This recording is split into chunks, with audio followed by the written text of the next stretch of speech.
दोस्तों एक सवाल खुद से पूछिए, जब आप दौड़ते हैं तो क्या आप सच में अपने लेग्स से दौड़ रहे होते हैं या आपका पूरा शरीर एक साथ काम कर रहा होता है? क्यों ऐसा होता है कि कुछ रनर्स बहुत एफर्ट लगा रहे होते हैं फिर भी उनकी स्पीड नहीं बढ़ती, और कुछ रनर्स ऐसे होते हैं जो बिना ज्यादा जोर लगाए एफर्टलेसली दौड़ते हुए दिखाई देते हैं? क्या फर्क सिर्फ स्टेमिना का है? क्या फर्क सिर्फ प्रैक्टिस का है? नहीं, असल फर्क यह है कि कुछ लोग लेग से दौड़ते हैं, पैरों से दौड़ते हैं, और कुछ लोग कोर से दौड़ते हैं। और जिस दिन आपने कोर से दौड़ना सीख लिया दोस्तों, उस दिन आपकी रनिंग सिर्फ तेज नहीं होगी, वह स्मूथ, कंट्रोल्ड और एफर्टलेस हो जाएगी। नमस्कार दोस्तों, मैं हूं आपका माइंड कोच और रनिंग कोच कैप्टन सुंदर चंद ठाकुर, और आपका स्वागत है माइंड फिट चैनल में, जहां हम मिशन मैराथन सीरीज में रनिंग को सिर्फ डिस्टेंस कवर करने की एक्टिविटी नहीं बल्कि साइंस, स्ट्रक्चर और सेल्फ मास्टरी के रूप में समझते हैं। चलिए सबसे पहले जानते हैं कि कोर क्या है।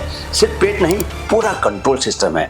दोस्तों सबसे पहले एक बहुत बड़ा भ्रम तोड़ते हैं कि कोर सिर्फ सिक्स पैक एब्स नहीं होता। कोर एक पूरा सिस्टम है जिसमें शामिल है आपका एब्स यानी कि पेट की मांसपेशियां, ऑब्लिक्स यानी कि साइड की muscles, lower back, diaphragm, breathing muscle जो है आपकी, और पेल्विस, और लास्ट में ग्लूट्स। यह पूरा सिस्टम मिलकर आपके शरीर का सेंटर ऑफ कंट्रोल बनाता है। जब आप दौड़ते हैं तो आपके लेग्स जमीन पर फोर्स पैदा करते हैं, लेकिन वह फोर्स तभी एफिशिएंटली आगे जाता है जब आपका कोर स्टेबल हो। अगर कोर वीक है, कमजोर है, तो वह फोर्स रास्ते में ही लीक हो जाता है, जैसे एक पाइप में होल हो और पानी आगे पहुंचने से पहले ही निकल जाए। कोर का असली काम स्टेबिलिटी, बैलेंस और फोर्स ट्रांसफर करना। दोस्तों रनिंग में कोर का सबसे बड़ा काम है बॉडी को स्टेबल रखना और फोर्स को एफिशिएंटली ट्रांसफर करना। जब आपका पैर जमीन पर पड़ता है तो इंपैक्ट फोर्स एंकल से होते हुए नी, हिप और कोर तक जाता है। अगर कोर स्ट्रॉन्ग और इंगेज्ड है तो यह फोर्स स्मूथली एब्जॉर्ब और रिडायरेक्ट हो जाता है, लेकिन अगर कोर कमजोर है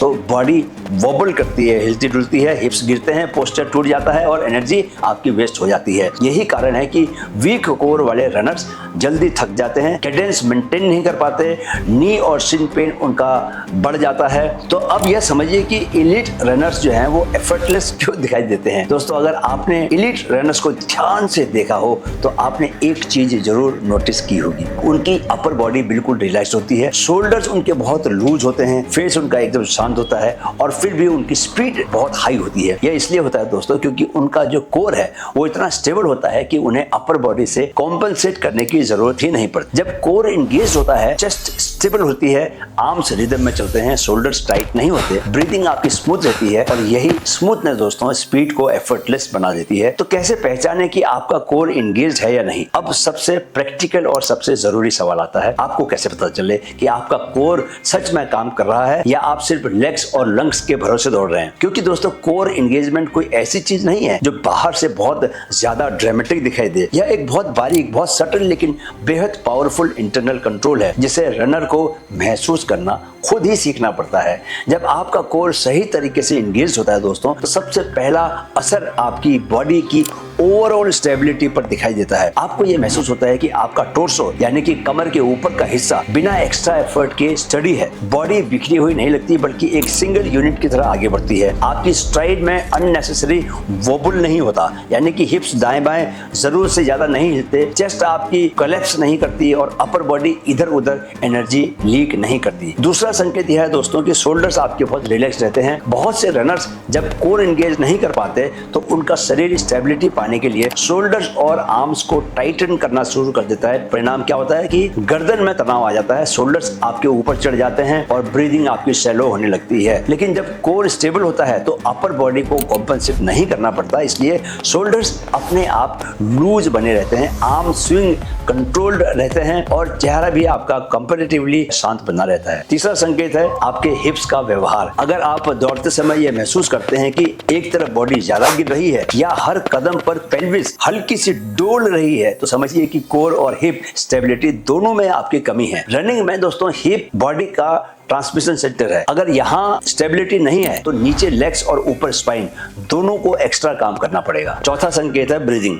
जब कोर इंगेज होता है दोस्तों तो ब्रीदिंग क्योटिक नहीं होती। इसका मतलब यह नहीं कि एफर्ट कम लगता है, बल्कि यह कि एफर्ट ऑर्गेनाइज्ड होता है। आप हार्ड एफर्ट पर भी फील करेंगे कि ब्रीदिंग टूट नहीं रही बल्कि रिदम में चल रही है, एक लय में चल रही है। इसके विपरीत अगर बॉडी अनस्टेबल है तो ब्रीदिंग भी टूटी फूटी, तेज और ऊपरी यानी कि शैलो हो जाती है। और पांचवा संकेत है दोस्तों जो बहुत ही ज्यादा महत्वपूर्ण है वो ये कि लेग्स कंपैरेटिवली फ्री महसूस होते हैं। जब कोर स्ट्रॉन्ग और एक्टिव होता है तो लेग्स को स्टेबिलिटी पैदा करने में एक्स्ट्रा एनर्जी नहीं लगानी पड़ती, वे सिर्फ प्रोपल्सन पर काम करती हैं, यानी कि आपको आगे बढ़ाने पर। इसलिए गुड कोर एंगेजमेंट के साथ रनिंग हैवी नहीं, फ्लोइंग महसूस होती है। अगर आपको दौड़ते समय बार बार लगता है कि बॉडी हिल रही है, शोल्डर्स अननेसेसरीली टाइट हो रहे हैं, लोअर बैक में स्ट्रेस आ रहा है, या थोड़ी सी पेस बढ़ते ही लेग्स आपको भारी लगने लगते हैं, तो बहुत संभव है दोस्तों कि आपका कोर प्रॉपर्ली इंगेज्ड नहीं है। इसका मतलब यह नहीं कि आपके एब्स वीक हैं, बल्कि यह कि आपका पूरा स्टेबलाइजेशन सिस्टम अभी एफिशिएंटली काम नहीं कर रहा। अब सवाल उठता है कि कोर को एक्टिवेट कैसे करें। दोस्तों, रनिंग के दौरान अगर कोर को आप एक्टिवेट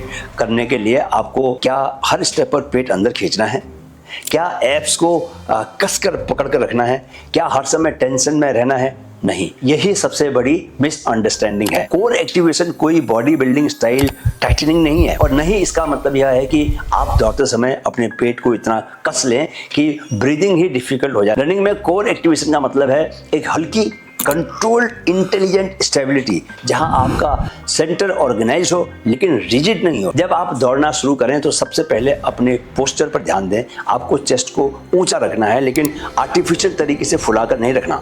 स्पाइन को लंबा महसूस करो। अब लोअर रिब्स और पेल्विस के बीच के हिस्से को महसूस कीजिए। यही आपका दोस्तों फंक्शनल कोर जोन है। यहाँ हल्का सा ब्रेस चाहिए, जैसे आप किसी को पंच मारने की तैयारी नहीं कर रहे, बल्कि बस अपने सेंटर को जगा रहे हैं। ब्रेस का मतलब है पेट और कमर के आसपास की मांसपेशियों को हल्का सा कसकर शरीर को स्थिर बनाकर रखना बिना सांस को रोके। आप चाहें तो एक आसान क्यू यूज कर सकते हैं। क्या?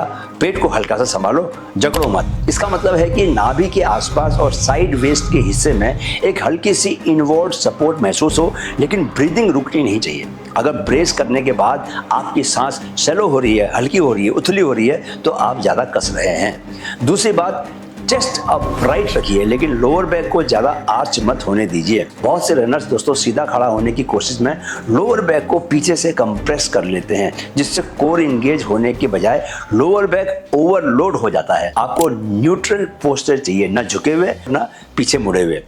तीसरी बात, हिप्स स्टेबल रखने की कोशिश कीजिए। दोस्तों, इसके लिए रनिंग के दौरान इमेजिन कीजिए कि आपका पेल्विस एक कटोरा है जिसमें पानी भरा है, और आपको उसे दौड़ते समय गिरने नहीं देना है, यानी कि कटोरे से पानी गिरे ना, आपको ऐसे बैलेंस बना के चलना है। यह कल्पना बॉडी को दोस्तों स्टडी बनाकर रखने में मदद करती है। चौथी बात, आर्म्स और ब्रीदिंग को ऑब्जर्व करें। अगर दोस्तों कोर सही है तो आर्म्स आपके बहुत कंट्रोल्ड रहेंगे, शोल्डर्स आपके टाइट नहीं होंगे, और ब्रीदिंग चेस्ट से उछलती हुई नहीं बल्कि डीपर, गहरी और बहुत ऑर्गेनाइज होगी, यानी कि लय में होगी। इसलिए कोर एक्टिवेशन सिर्फ पेट के बारे में नहीं है, यह पूरे मूवमेंट पैटर्न को स्टेबलाइज करने के बारे में है। और सबसे ज़रूरी बात, इसे फोर्स नहीं करना बल्कि महसूस करना है।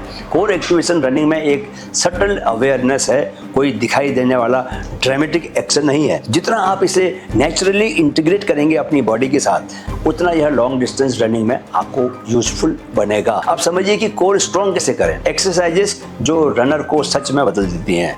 जी हाँ दोस्तों, अब आते हैं उस प्रैक्टिकल हिस्से पर जो हर रनर को जानना चाहिए। कोर स्ट्रॉन्ग कैसे करें? क्यों? अगर कोर वीक है तो सिर्फ रनिंग के दौरान क्या करना है बताने से बहुत ज्यादा इंप्रूवमेंट नहीं होगा। बॉडी को ऑफ द ट्रैक भी ट्रेन करना पड़ेगा। यहाँ एक बहुत इंपॉर्टेंट बात समझनी होगी। कोर ट्रेनिंग का मतलब सिर्फ क्रंचेस या सिटअप्स नहीं है। क्रंचेस मेनली स्पाइनल फ्लेक्शन सिखाते हैं, जबकि रनिंग में आपको बार बार झुकना नहीं बल्कि रेजिस्ट करना होता है, बॉडी को स्टेबल रखना होता है। इसलिए रनर के लिए बेस्ट कोर एक्सरसाइजेस वे होती हैं जो स्टेबिलिटी, एंटी रोटेशन बैलेंस और हिप कनेक्शन बिल्ड करें। सबसे पहले आता है प्लैंक। प्लैंक बहुत बेसिक एक्सरसाइज लगती है दोस्तों, लेकिन अगर सही तरीके से की जाए तो यह पूरे एंटीरियर कोर, शोल्डर्स और पेल्विस को एक लाइन में स्टेबलाइज करना सिखाती है। इसे करते समय लोअर बैक को नीचे लटकने नहीं देना है और हिप्स को बहुत ऊपर भी नहीं उठाना है। लक्ष्य यह नहीं है कि आप 5 मिनट तक बस टिके रहें प्लैंक में।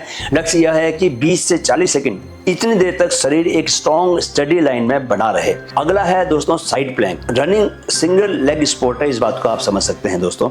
हर कदम पर आपका बॉडी वेट एक पैर पर आता है। साइड प्लैंक लेटरल स्टेबिलिटी को इंप्रूव करती है, यानी साइड टू साइड कोलैप्स को कम करती है। यह ऑब्लिक्स, ग्लूट मीडियस और साइड वेस्ट कनेक्शन को भी मजबूत बनाती है, जो रनिंग के दौरान पेल्विस को स्टेबल रखने में बहुत ज़्यादा मदद करता है। और अब आता है दोस्तों बहुत ही शानदार एक्सरसाइज, इसको बोलते हैं डेड बग। यह एक्सरसाइज दोस्तों कोऑर्डिनेशन और कोर कंट्रोल के लिए शानदार है।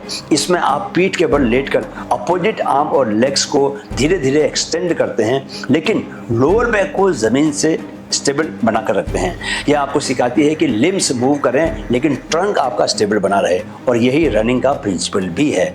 इसके बाद है bird dog. Bird dog dead bug का दोस्तों अपराइट कजिन समझिए। इसमें आप हैंड्स एंड नीज पोजीशन में अपोजिट आर्म और लेग को एक्सटेंड करते हैं।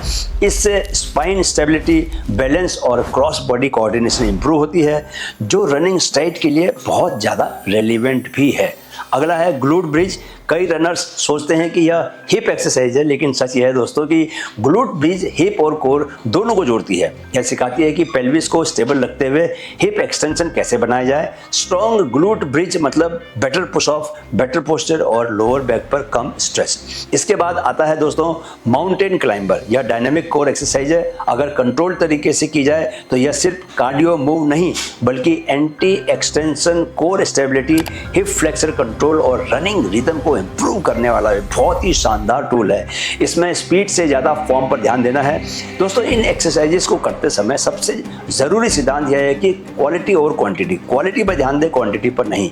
अगर मूवमेंट फास्ट है लेकिन कंट्रोल नहीं है तो कोर नहीं, आप ईगो को ट्रेन कर रहे हैं। Slow deliberate study movements nervous system को सही पैटर्न सिखाते हैं। बिगिनर्स के लिए 2 से 3 राउंड्स, 20 से 40 सेकेंड्स होल्ड या 8 से 12 कंट्रोल्ड रेपिटेशंस काफ़ी है। हफ्ते में दोस्तों 2 से 3 बार यह रूटीन किया जाए तो 4 से 6 हफ्तों में रनिंग फील्ड में फर्क आने लगता है, यानी कि आपको रनिंग करते हुए मजा आने लगेगा। राइट, याद रखिए लेग्स आपको आगे बढ़ाते हैं, लेकिन कोर तय करता है कि आप कितनी एफिशिएंटली आगे बढ़ेंगे। वीडियो अगर अच्छा लगा तो लाइक शेयर कीजिए, चैनल को सब्सक्राइब कर लीजिए। Mission is on. मेरे साथ कहें मन में है तो मुमकिन है। नमस्कार, जय हिंद।